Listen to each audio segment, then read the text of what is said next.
You have no idea how sensitive they are. Well, really, you should have an idea how sensitive balls are. I don't. Yeah, you don't. Well, I do. So look, welcome to the Transmit Podcast. I'm Spike, I'm Victor. Manda. and we're eating pizza and enjoying each other's company. It's great. We're going to do something a little different this time. We're going to start with some regular talk, and then we'll get into the show talk. All right? Cool. All right, so what I wanted to talk about first was Babylon 5, because I've been watching the hell out of that. I've noticed that people remember it differently than they do, say, Star Trek, which is, like, ran at basically the same time.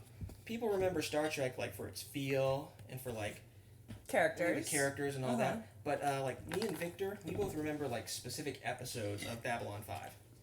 Like, I never like, saw it.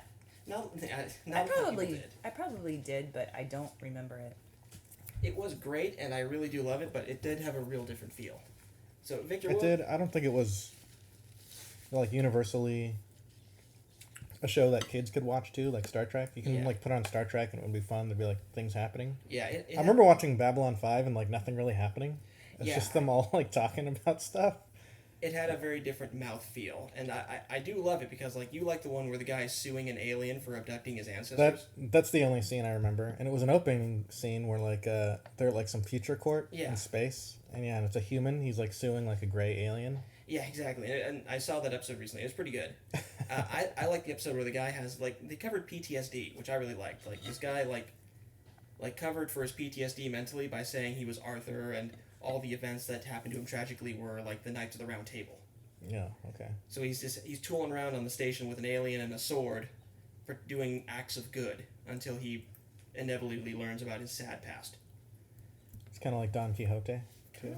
Yeah, Don Quixote, I'd say. What kind of alien is it? Is it like the he's bug-eyed? No, he's called a Nar, and it looks like a lizard man. Oh, okay. Very few of the aliens like look classically alien in that. Yeah, I didn't really watch it much, but I remember there's like Babylon 5 had the guy with like the slicked back black hair. Oh yeah. Was there that character? There was, yeah. He looked like a Cardassian or something. Oh yeah. He had the weird butt-looking head. Yeah. Yeah, he's actually a pretty nice guy. He just looks like he might be evil. All right, so that was my just jumping in sort of thing. Other shows along the line of like Babylon 5, Alien Nation. Do you guys remember that show? I tried to actually get that on Amazon Prime. You have to buy it. Oh, it's like immigration back in the 80s or 90s. They're tackling it through the lens of aliens. Yeah. They land in LA. I think they all the aliens look like humans. This is how they look like. But they have spots on their heads. And they're all bald, and they have spots on their heads, kind of like watermelon-esque. Salt burns them like acid. Oh. What else? Like Freon is also a big allergen to them. Yeah, I don't remember that part, but there are races. I remember. They're burning like triangles on their lawns, not crosses. I think there'd be some crossover between the Klan and people who hate like literal aliens. Yeah, because they're taking everyone's jobs, right? Well, one's a cop. I mean, where does it end? I mean, I know they can take the white-collar jobs, you know. So. And that was a TV show? That was a TV show. It was actually at first a movie, then a TV show. It was a pretty good TV show. Interesting. Like, I remember the opening because, like, back in the day, Sci-Fi Channel had a bunch of, like, older, like, 80s and 90s lesser-known TV shows. And the end of, like, the opening was just the main human character freaking out. I just remember the episode he got told, like, his car got totaled, and he just bangs on his car, scream. Was this Alien Nation? Yeah. It's like, that's what occupies my mind. Hey, ask me who the Secretary of State is. Who's the Secretary of State? I have no fucking idea. But I can tell you stories about Alien Nation. Yeah, I do like the aesthetic and kind of the campiness of like 80s and 90s kind of sci-fi television shows with low budgets. Right? Yeah, they have kind of lower budgets and they have to like use your imagination and the aliens can't look like super crazy because they got to put these prosthesis on every day. And you probably got to reuse them every week. And they don't have like CGI, so like some characters and like nowadays are like just completely animated. Yeah, or they shoot them with like a laser beam and it's like animated on. Mm-hmm. Yeah. You can see like I saw that in Babylon 5 where they get hit with energy and they just have to like, okay, you're getting hit with energy now, and they just like spasm. You just imagine the day of the shoot, they're sitting there like, was that good? We'll know in like a week when we had the effects in. Oh man. Okay. On the topic of special effects, yeah, Samantha has been watching a lot of your girlfriend. Yeah, the show called Charmed. Oh, I remember. Have you heard of Charmed? Yeah, from the WB. Yeah, it's on Netflix. A YouTuber called Obscurus Lupa does a really good series on those, and Of course I remember Charmed. Yeah, Charmed was And if we really continue with Super Awesome Showdown as far as like the special effects and try to make those better, I predict in 2 years we will match the abilities of Charmed. Nice. Back in 2000. Is it like stuff like floating with strings? No. Well, they also have like energy and stuff. It's really like heavily overlaid energy. So like the energy beams that shoot at each other, like they don't like cause like light throughout the rest of the room. It doesn't change the lighting or anything. It's just totally like animated over everything. It's like phasers in Star Trek. Yeah, like phasers. In Next Gen. Yeah, so like like now they're doing things where they can like change the lighting in the room and stuff, because when you shoot an energy blast it's going to change the lighting situation, but they don't do that in like old shows. They didn't consider that. No, not at all. So it just looks like animated stuff over it.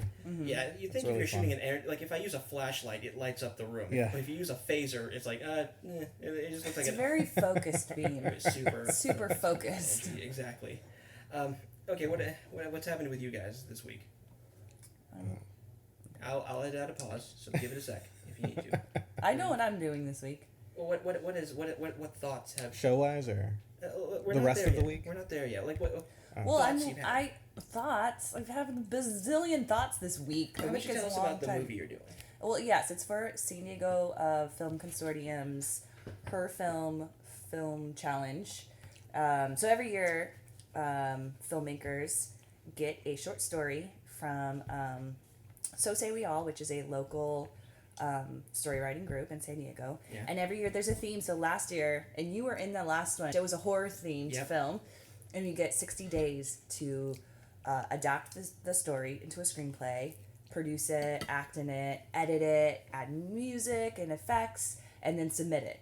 Right. So we have 2 months. And so that's what I've been doing this week, is finalizing our script, talking with the lead actress, kind of wrangling all the other actors, talking with the cinematographer. She's also going to edit it. I'm meeting with her later tonight. And then we are shooting tomorrow at Mega 64 Studios. And then we have a couple more weekends to shoot. Yeah. And we got to edit and submit it. I remember a lot, because I was in 2 of these, actually. I was in Mason's, and I was in Derek's. And those were great. It's like, it has this real, like, rushed feel, because there's no money. Right. It's really short, but it gives you a really cool concept and a couple of guidelines to follow. Yeah, and if you see what people come up with, it's really incredible. Like the ones that I saw last year. I first heard about it through Derek Acosta, and he did a film. I don't remember what the theme was that year, but the one we did, I think it was something to do with either sleep or mental illness, one of the two, or like an altered state of mind. Because I remember both of those movies had like people like losing their minds. Did you see the one? Did you go and see all of the other submissions? I didn't see the rest. Okay, because we went and we saw them in a theater, and so I don't know what the theme was that year, but it was really incredible. There's a lot of really good filmmakers. So then the next year, I saw that it was a horror film themed entry, and Mason is really into horror films, and my friend Sean is really into it. So we did one with them, and then this year the theme is women in film. So that's nice. I mean, I don't approve personally, but it's very nice. What can you tell us about like the plot? Any spoilers that you can give? Okay, I'll give you. How about teasers? So this is about what you're willing to say. Let's get all. This is about a woman. It's based on a true story. It is a woman's recollection of her life. Basically, she had 2 opportunities of a lifetime. She was offered 2 roles in really big movies, and I won't give it away what happens. Oh yeah, but it's mostly the story about when she was because one of them she was a kid. The second one, she was an adult, and we are kind of spending a lot of our film time, because it can't be longer than 15 minutes, I think. We're spending a lot of our time doing the audition process, and like what she did to prepare, and then the actual audition, meeting with the casting director. So it's a lot of fun. Oh, that sounds interesting. Can't wait to see that. Mm-hmm. All right. So what I will let you know when we're screening them. All right. That sounds great. Seriously, I can't wait to watch it, actually. Really cool, yeah. Yeah, because I talked to other people about my experiences with the last what was it, what's the challenge called? It's San Diego Film Consortium's film challenge, I think. I talked to someone about the film challenge last year about how I was just working for free, And his first thought was, so wait, they're just using you? I'm like, well, I mean... we're not allowed to pay anyone. Yeah. That's part of the I told him that too, yeah. and he rolled his eyes even harder. So the thing is, you see like this different perspective on like he owns a business, and so his time is valuable. Right, but does he have hobbies? He does. Okay, does he get paid for those hobbies? Exactly. Like, this is a hobby. He's not looking at it like that. You don't have to make money off of everything. Oh, yeah, I fully understand that. And that's the problem, that's the bridge he couldn't really gap, was he just viewed it as, like, work. So... Well, because maybe he does that for a living? Yeah. Okay. No. He's, we know him. I'll tell you later who he is. Oh, okay. I can find out who this person is. I can see both perspectives, though, where people who, like, they're really... into marketable skills and stuff and marketable like labor and making money versus like kind of like the little passion projects and stuff that also seem kind of marketable. Like, oh, I watch movies and they get paid, like actors get paid in like the movies that I watch. Why aren't you getting paid? I mean, that's what my mom says about wrestling. You're like, why aren't you getting paid? It's professional wrestling, Why aren't you making more money? And it's like, it's a passion. Yeah. All right, so I can't wait to see it. I honestly can't. Cool. All right. Yeah. Do you want to talk about Tom DeLonge and his To the Stars Academy? Let's talk about that. And releasing. Do you guys know Chuck Tingle? I do not. You don't know Chuck Tingle? Do you know Chuck Tingle? No. He writes like really ridiculous. Well, it's just a facade. Right. The company writes erotica. And I think it's I like it already. Let's talk about that. Gay. We'll riff in on that. We already are. Oh. So I don't. Well, because they came out with a role-playing book. Nice. Yeah. Role-playing game book. And we're going to do it for Halloween. So our Dungeons and Dragons group. That sounds phenomenal. I liked the Anita Blake. I still do like the Anita Blake series. And people like guarantee me it was like an erotic like thrill ride. But it takes they got the thrill ride part because like the first few books are great. Like they add sound and gunshots and stuff. But she spends most of her time like being kind of prudish and murdering like vampires. Mm-hmm. And then I realized that it starts to skip books in like the audiobook series because that's where I listen to my books like when I'm working. And I realized why they skip those audiobooks. It's just because it's just like a few hundred pages of just doing sex. Mm-hmm. And I understand who it is geared towards, and I have no interest in that really. There are some books where there's a balance, where she'll go bang a couple of vampires, then go kill the evil vampire. But then there's the one where she needs to like obviously pay, like I think it's Laurel K. Hamilton writes them. She needed to make like a car payment or something because it was just pure smut. Who? Laura Hamilton? Laura K. Hamilton, I believe. Linda Hamilton from Terminator, right? I don't. She was in Terminator. I think Sarah Connor. She's in the next Terminator too. It looks awful. And I hear they're bringing back the original boy John Connor too. Yeah, I'm hopeful. I'm always hopeful about these. It looks so bad. Okay. I'm always hopeful. What was that guy's name again? It's hard to live up to the second one. He had a cool name. The second one was so good. Right, but like erotic stuff. But going back to your thing. Do you want to? Okay, listen to this list. Okay. Breaking the fourth butt.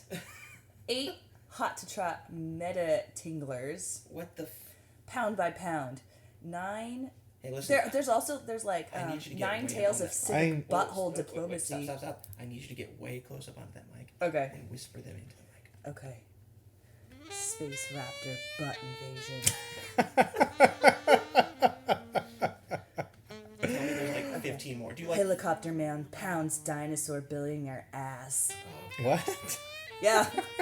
These are real books. It's like he goes to Comic Cons, but he or like cons, whatever, conventions. Yeah. But he wears like a mask. Mm-hmm. So I'm pretty sure it's just like a group of writers. It's not an actual person. No one can make that much smut unless you're Stephen King. But again, the final day, more the final days of pounding ass. Give me one more. Okay. Buttception, a butt within a butt within a butt. All right, you know what? I don't think we can do any better than that. I need more background on this. What is Chuck's this? dinosaur. What are you reading? So Chuck's dinosaur. How does this work? What's a Okay, How is this so guy these making money? Okay, these are the books that these are the books that they publish, right? They're like erotica and they involve dinosaurs and unicorns. But the guy, the author, Chuck Tingle, it's just a name. They have him go to conventions and stuff. but no one's ever seen his face. So it's books. It's books. It's like erotica, yeah, about butt pounding and stuff. But there's a role playing game. And I don't know what it is. I don't know. You build your own character. Maybe you're a billionaire triceratops. Oh, you're a awesome unicorn. I don't know. But we're going to play it for Halloween. My Dungeons & Dragons group, we're going to play for Halloween this year. Okay, and I think that should be a new segment on this podcast, is you read erotic fiction novel titles sensually into the I used to read a lot of weird erotic, like, romance novels. Oh, yeah. The weirdest one was about this woman who was, like, she discovers that she's, like, part dolphin or part sea creature, and she and it's always this build to like the first time, like there's like they do it right, so they're like on the beach and they're like making love, and they have all these words for like her crevice, her whatever, like the anatomy, and like there's like dolphins out in the water watching them like, talking, and then later she discovers that she can understand what the dolphins are saying. And then it becomes like they try to rescue this dolphin that's like held in captivity. It was very interesting. So the dolphins are like voyeuristic. They're like watching it from the ocean. Apparently, well, I mean they're animals. Like, they don't know better. Look at those humans. Yeah. I can understand the build up because like in the Anita Blank series, like she plays with like some like murder victim's intestines. It's the weirdest scene before she has sex with anybody. Okay. And then it goes from that to like she has like 3 vampires she's having sex with. She has to because she turns into a succubus. Okay. And then she also has legally obligated to. Like physically and legally obligated to have sex with multiple people. Yeah. And also she has like the spirit of like 3 different colored tigers, werewolf, and were-leopard. Like she has like just this menagerie. Yeah, we should read like passages from their books. Oh, that would be great. And we I don't have the dolphin book anymore. I gave it to someone else because I was like, you got to read this shit. This is unreal. And they kept it. They're like, they did. They did keep it. They did. All right, so how about we shift over to some show talk really quick? And for show talk, I guess we have a couple of announcements coming up. So, Victor? Available now. Intensity.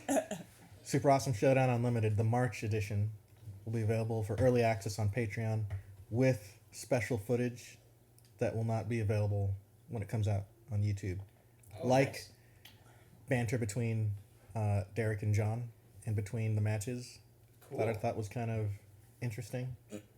And doesn't always have to do with the show specifically. So I cut it out. But I left it in like the Patreon version and the intermission. Which actually, some interesting stuff happens at this intermission. Oh yeah, because we still have characters up there that go out and do stuff and have to do the raffle too, which is like a lot of audience interaction. Sometimes people are really into it. Sometimes people get pissed when they don't win. But I know the deal with raffles. Like when I was in the Navy, like we had a Christmas party, and my table just won raffle prize after raffle prize after raffle. And like it's weird to be like an E4 and you see like a full like a captain looking at you like, I wanted that carrot, you son of a bitch. Yeah. So the raffles, Super Awesome Showdown raffles, pretty much like Chuck E. Cheese tickets, isn't it? It really is. But yeah, it's a ton of fun and it's very efficient. Hey, if you want a cell phone based app to do it, you can do that, okay? Yeah, and then some of the matches on there, there's a Fatal 4-Way match. I don't know what we call it, but I know it's called Fatal 4-Way match between Manta, Rainfro, and Kid Knight. I remember that. I call it a good time. Sol Invictus. That's the show I hurt my back. For the championship. Like really bad. I took that German and like, oh man, my back got stretched so quickly. Ooh. And then warmed up you took a suplex to the outside too. That was fine. It was the German suplex from Sol Invictus that really messed up my back. Everything else was fine. Oh, I got suplexed in training. It's not show talk. I'm sorry, but that's a real. And those mats don't give. They don't really give. It was luckily he didn't like slam me down, but he did pick me up and throw me over him, and he's like an inch shorter than me, and like 20 pounds lighter than me. Yeah. Okay, so but that's neither here nor there. You have a little bit of show talk because you're doing some work for the show. I am working. So our next show is Cosmic Horror, which is Halloween show. Yeah, it's a Halloween show. We do it every year, except for last year. So this year it's gonna be really big. Oh, yeah. It's October 19th, and I am kind of rehabilitating our Martian spiders. Oh, those things are great. We have some giant spiders. They need some attention. They're a little beat up. So I am bringing them back to life, and we might see them on the show. That's excellent. Oh, and one last bit of show talk.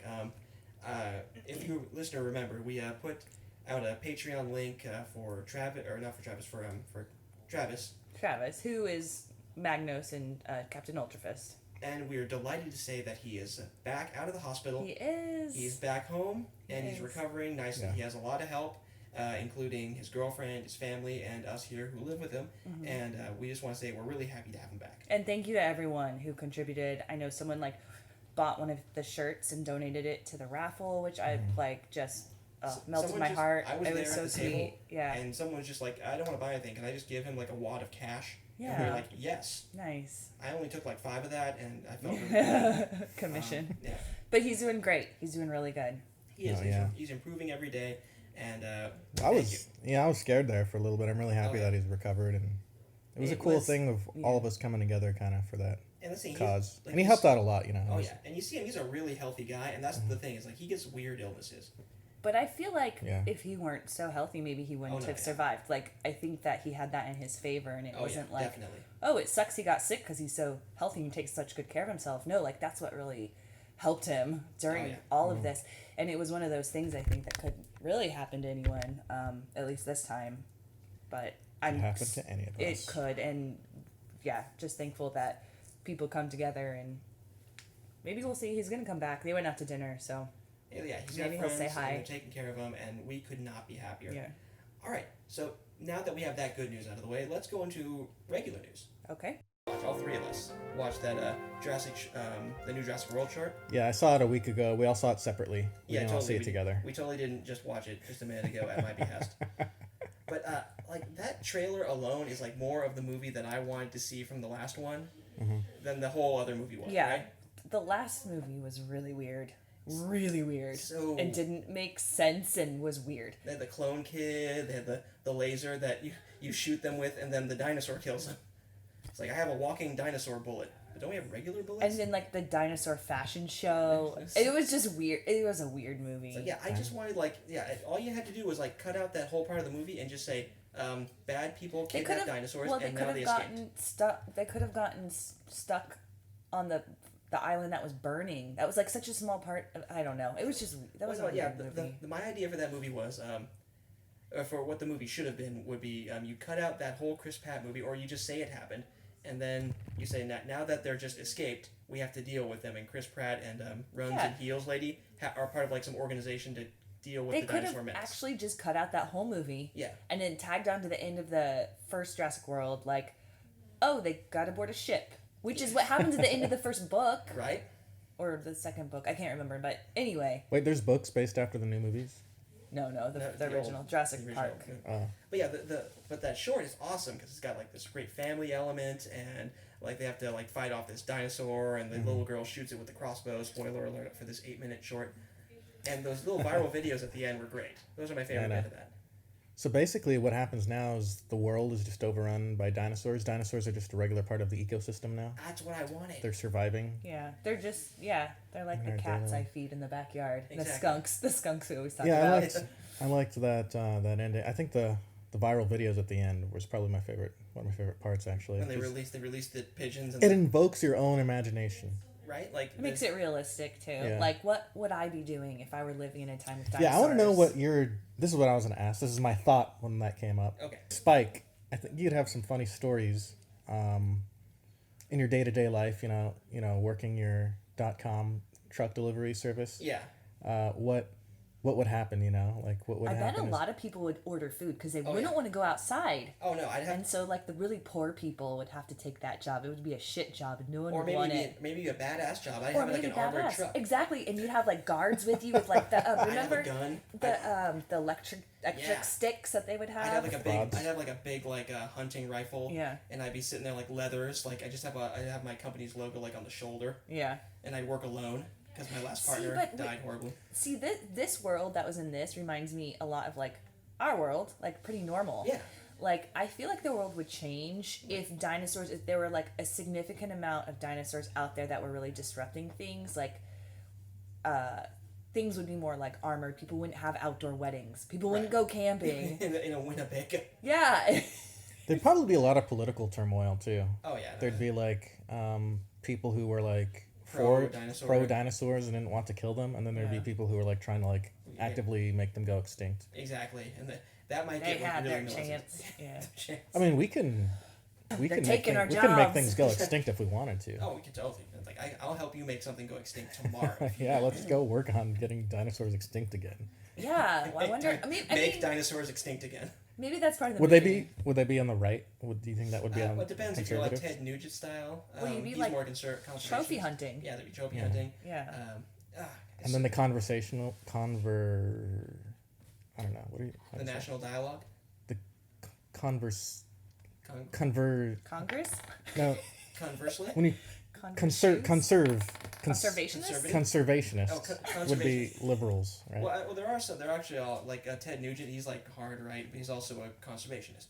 So it's kind of weird. Like, are you outdoorsy? Yeah. And there's like this weird cross section between outdoorsmen, but also different. So that's a whole thing. Yeah, my dad was Republican, but also like an environmentalist. So yeah, that's for like health reasons. And that's stuff. more of like so that's like a subset of like both sides, I guess. I think he would say fuck the dinosaurs though. He might be like, nope. Yeah, well, that's the thing I thought about in the last movie is that everyone would have guns. Oh, yeah. You'd have to have a gun. You would absolutely have to. That'd be part of the dialogue too. Or a crossbow. Or a crossbow, like in that short. Yeah. It's like, crossbow's quiet. I can take out 3 with this. Just some creepy guy in the back of the bar. Pretty good shot. She was a really good shot. Yeah.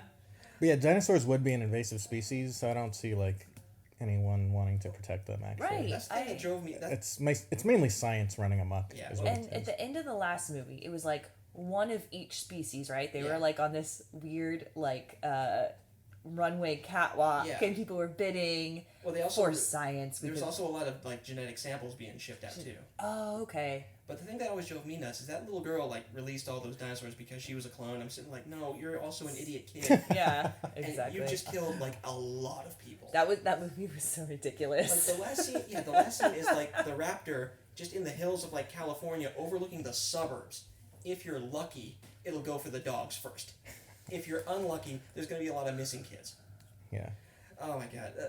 That movie is worth the short is worth a watch. The other watch the short. No, it was good. It brings up a lot of questions. I wonder if they're going to address some of that. Like, I hope so. Yeah.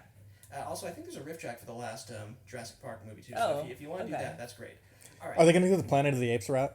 Where like one of the dinosaurs becomes really smart, like Caesar, and then it's like, or maybe like they rise up and everything. Maybe they give like they genetically engineer it to become smarter because they have the samples and there's a big science element to Jurassic Park. And then they start wanting the rights and everything.